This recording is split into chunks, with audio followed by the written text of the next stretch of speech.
already know that Meghan Markle has had to delete her social media per order of the Queen. But what other royal rules are there? When it comes to weddings, there are a ton of rules she has to obey if she wants to be a member of the royal family. We'll let you know what to expect from Meghan Markle's upcoming wedding. But first, be sure to subscribe to the latest from the taco. On to the nuptials. The Queen. Unsurprisingly, Queen Elizabeth II plays a huge role in the upcoming wedding plans. Before he could even propose, Prince Harry had to get permission from his grandmother.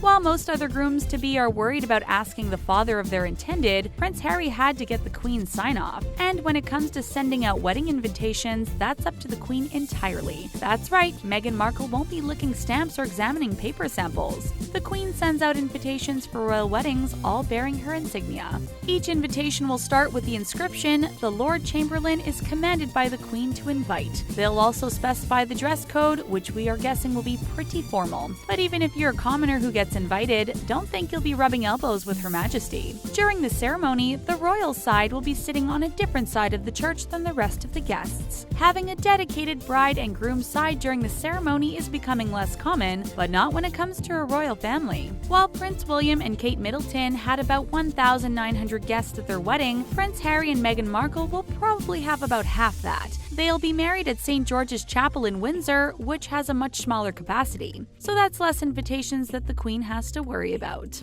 Bouquet.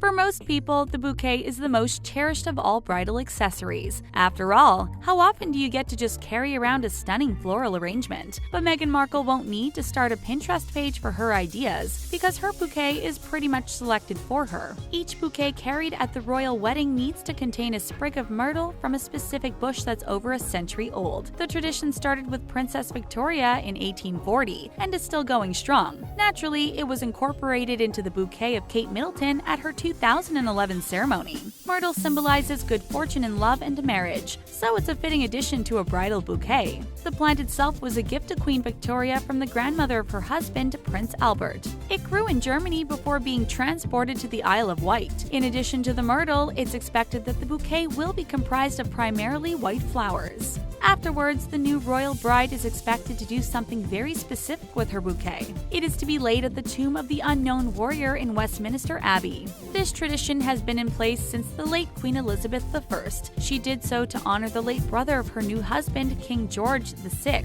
who passed away in World War I. Cake. Nowadays, so many people opt for donuts, cannolis, or other desserts instead of a traditional and expensive wedding cake. But obviously, cost is not a concern for the royal family, and tradition is of the utmost importance. There is a traditional wedding cake flavor, and we don't blame you if you cringe when you learn what it is. It's fruitcake. But don't expect the tough, dry fruit cake you're used to seeing at family gatherings. Even Prince William and Kate Middleton's $80,000 wedding cake was a fruitcake under all that icing. During the Middle Ages, fruitcakes were served at feasts and other important occasions. It featured things that were hard to come by at the time, including fruit, spices, and liquor, and it preserves well. It became a symbol of wealth and prosperity, which makes it fitting for a royal wedding. And what's better than one fruitcake? Two fruitcakes. A groom's cake is also served at royal weddings, and of course the flavor is also fruitcake. Since Meghan Markle teased about her relationship with Prince Harry with a photo of bananas, it's kind of fitting that they'll be enjoying fruitcake on their special day. They also traditionally save the top tier for the christening of their first child.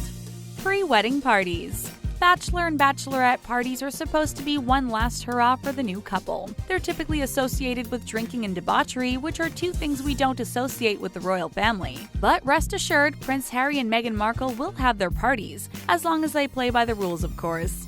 Unfortunately, we won't have any idea what's going on since they are highly guarded and extremely secret. What happens in Vegas may not always stay in Vegas, but what happens at a royal bachelor party is never known by outsiders. When Prince William had his bachelor party, it was behind a walled-off country estate. Meanwhile, Kate Middleton had her bachelorette party at an undisclosed location. Her sister Pippa reportedly booked multiple hotel rooms just to throw paparazzi off their trail. More and more, these types of parties have become affairs that last an entire weekend, but not so in this case. Although we obviously don't know the details, etiquette experts predict that they're likely only a few hours long. They also believe that they're probably more restrained than traditional affairs. Boring! While that might be true, it's way more fun to imagine the royals throwing a ruckus party behind closed doors. Bridal party. In America, we tend to think of the members of our bridal party as our nearest and dearest. This is true in England as well. The bridal party just tends to be a bit younger. Okay, a lot younger. In fact, when Pippa was the maid of honor for Kate Middleton, that was a huge break in tradition. It also made Pippa the oldest member of a royal wedding party in recent history at the age of 27. But perhaps to make up for it, she also had a group of even younger than normal children. Typically, kids in the bridal party are about 10 to 12 years old. However, Kate Middleton was accompanied by Grace Van Cutsem and Elisa Lopez, both age 3, in addition to Lady Louise Windsor, age 7, and Margarita Armstrong-Jones, age 8. And of course, that's in addition to the Flower Girls and Page Boys that will naturally be a part of the wedding.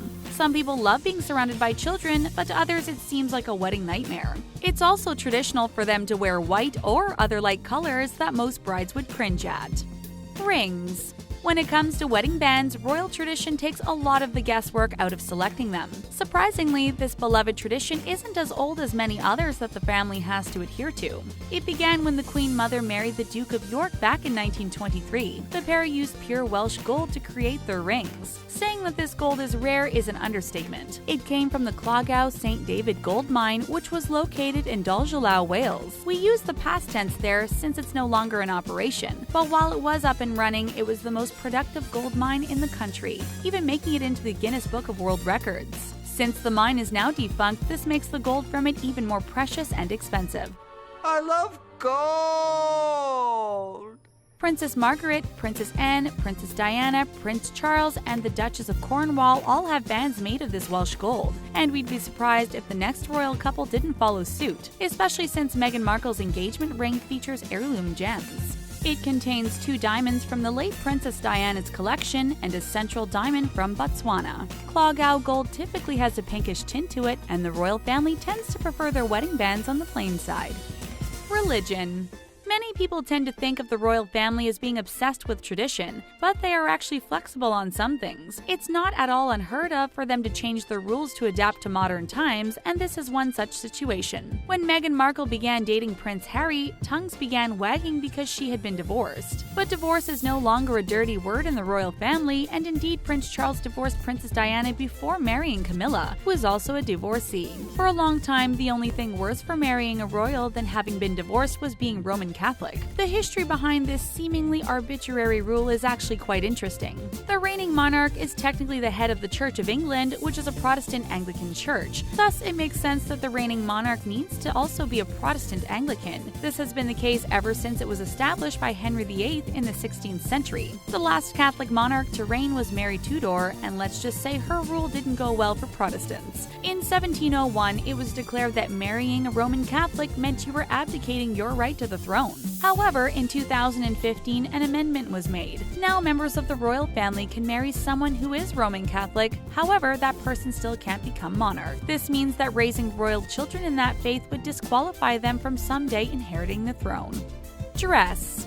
While we know that white wedding dresses are traditional, many of us don't know why. In fact, for much of history, it was common to wear colorful clothes on your wedding day. This tradition goes back to 1840 and Queen Victoria, as so many royal traditions do. However, the first British royal to wear a white gown was Mary, Queen of Scots, when she wed Francis Dauphin in 1559. Back then, much like today, weddings were a time to dress your best, and that often meant lavish gowns and rich colors. It just so happened that white was her favorite color, but the trend didn't catch on until Queen Victoria's time. Queen Victoria wanted to show off some prized white lace, so designed her gown around it. Her photos were widely publicized and were a stark contrast to the elaborate and extravagant dresses of that time. Wedding dresses were thought of as something you would wear multiple times, so wearing an easily dirtied color such as white was a strange idea. Because of that, spending money on a white dress became as much of a symbol of wealth and luxury as wearing furs and jewels. And wearing a white or off-white gown is still a tradition in the royal family and many other families today.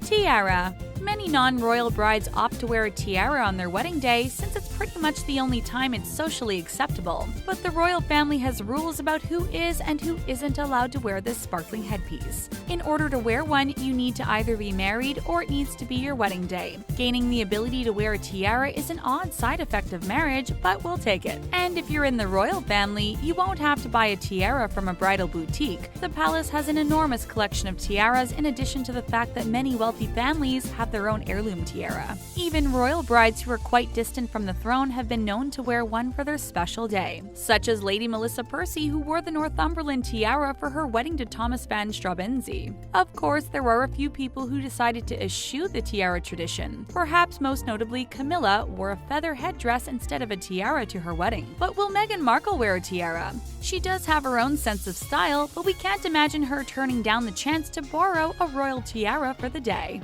Bills. Planning a wedding can be wonderful, but the least fun part is dealing with the bill. Traditionally, the bride's family pays for the wedding, but that's falling out of favor even among us commoners. But when it comes to the royal family, they're the ones footing the bill regardless of whether the bride or groom is a member. This certainly makes sense considering the restrictions and lavish expectations of a royal wedding. And although the exact costs aren't made public, many royal liaisons have stated that the costs are in the six-figure range. The royal family also has a home field advantage since the receptions will be taking place at Buckingham Palace. The staff there are quite used to catering to large events and making them cost-effective as well as fabulous. In case you were wondering if the burden of this wedding will fall to the taxpayers, the answer is mostly no. However, the security for the day will be one of the things that citizens will most likely be responsible for helping out with. To add to the expense, there will likely be not one but two receptions, a breakfast or lunch reception and then another dinner reception later in the evening. Which of these royal traditions would you find the most difficult to follow? Let us know in the comments section, and don't forget to subscribe to The Taco for more videos. Thanks for watching, and we'll see you next time.